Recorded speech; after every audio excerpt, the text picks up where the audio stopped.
We are very pleased to now have joining us Dr. Frances Colón from the U.S. Department of State. Thanks for being here. Thank you. We appreciate it. You are speaking in a session here at the spring meeting called Current Topics in Material Science and Policy. Sure. And yours is a unique perspective when you think about scientific funding, because it's coming from the eyes of the State Department. Tell us what role science plays in diplomacy and what sort of examples may be there. Sure.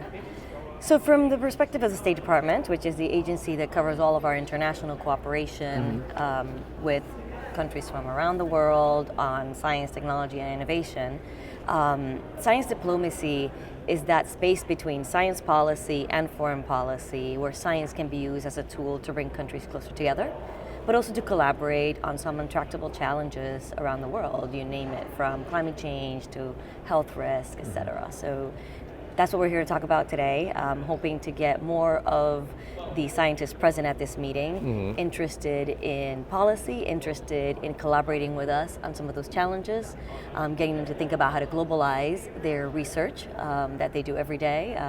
And so that's the purpose of the chat. Okay, hopefully that will be taken care of. How important in your eyes is it for the science community to be heard on matters like research funding? Because it's so important from their perspective. Right. I think that scientists who do the hard work every day in the field and in the laboratories have a responsibility to speak to their representative, congressional representatives, even to the executive branch agencies that are their face in Washington, where many of those funding decisions are made. I think they have a responsibility to the taxpayers that pay for the grants that fund their research as well.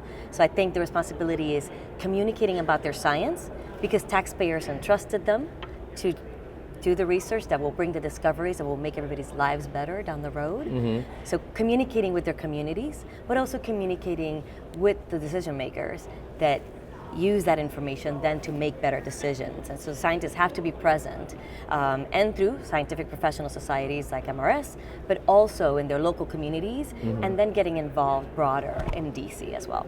Do you see a possible change, an increase in having their voices heard then on Capitol Hill if they follow what you just said? I think that sometimes there's been sort of a gap between the scientists doing the work and the decision makers that maybe don't have the technical expertise to understand the work being done. And so there's of course people in between like me that have a scientific background that have joined the world of policy and hope to bridge that gap. I think we've done a lot better, but I think we need to do a lot more from the scientific side, having those conversations with the decision makers and sort of bridging that communication divide. Great. MRS, as you know, has a significant international presence. And what role do you think members in their countries can do to try to accomplish what folks here in the U.S. are trying to do and get that scientific funding and going through the right channels?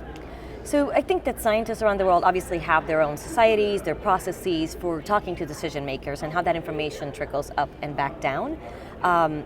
And while there's a lot to learn from the way we've done it in the United States, obviously, you know, everything isn't just transportable to a situation anywhere around the world.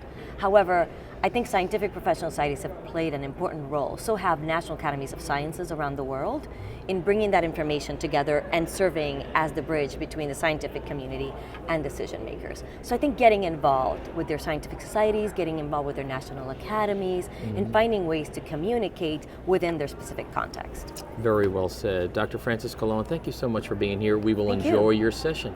Thank you very much.